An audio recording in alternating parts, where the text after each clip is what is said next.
ಈ ವಿಡಿಯೋಗಳನ್ನು ಯಾವುದನ್ನು ಮಾಡಬಾರದು ಎಂಬ ಒಂದು ಆದೇಶವನ್ನು ನ್ಯಾಯಾಲಯ ತಂದು ಅವರ ಬಾಯಿ ಮುಚ್ಚಿಸುವ ಕೆಲಸವನ್ನು ಮಾಡಿದ್ದಾರೆ. ಇದೇ ತರ ಬಾಯಿ ಮುಚ್ಚಿಸಿದರೆ ಸೌಜನ್ಯ ಹೋರಾಟಗಾರರು ಯಾರು ಹಿಂದಕ್ಕೆ ಜರಿಯಲ್ಲ, ಇನ್ನು ಮುಂದಕ್ಕೆ ಬರ್ತಾ ಇರ್ತಾರೆ. ಅದೇ ಇವತ್ತು ತೋರಿಸ್ಕೊಡ್ತಾ ಇರ್ತೀವಿ. ಅದು ಅಲ್ಲದೆ ಸೌಜನ್ಯ ಹೋರಾಟಗಾರರಿಗೆ ಯಾರು ಇಲ್ಲ ಎಂಬ ಒಂದು ಭಾವನೆ ಜನರಲ್ಲಿ ಮೂಡ್ತಾ ಇತ್ತು. ಸಣ್ಣ ಒಂದು ಹೇಳಿಕೆ ಮುಖಾಂತರವಾಗಿ ಜನರು ಎಲ್ಲರೂ ಬಂದಿದ್ದೇವೆ. ಎಲ್ಲರೂ ಬಂದು ಇವತ್ತಿಗೆ ಕಾನೂನಿಗೆ ತಲೆಮಾಗಿ ಸಂತೋಷವನ್ನು ಅವರ ಸ್ವಂತ ನಾಡಿಗೆ ತಂದು ಬಿಟ್ಟಿದ್ದೇವೆ.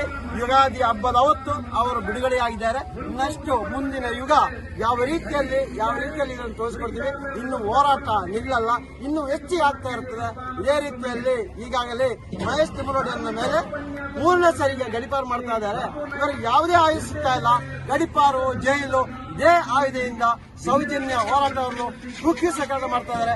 ಯಾವುದೇ ಕಾರಣಕ್ಕೂ ಕುಗ್ಗಲ್ಲ, ನೆಗೆದು ನಿಂತು ಹೋರಾಟ ಮಾಡ್ತೇವೆ ಅಂತ ಈ ಮೂಲಕ ನಾನು ಹೇಳಿಸ್ತಾ ಇದ್ದೀನಿ. ಅದೇ ರೀತಿಯಲ್ಲಿ ಸೌಜನ್ಯ ಸಂತೋಷ್ ಹೋರಾಟದಲ್ಲಿ ನಮ್ಮೊಂದಿಗೆ ಸಹಕರಿಸಿದ ಎಲ್ಲ ವಕೀಲ ವೃಂದಕ್ಕೂ ಹಾಗೂ ಕಾನೂನು ಸಲಹೆಯಾಗಿ ಮುಖಾಂತರ ಸಲಹೆ ಕೊಟ್ಟವರಿಗೂ ಹೋರಾಟಗಾರರಿಗೂ ಎಲ್ಲರಿಗೂ ಧನ್ಯವಾದಗಳನ್ನು ಈ ಮೂಲಕ ಹೇಳ್ತಾ ಇದ್ದೀನಿ.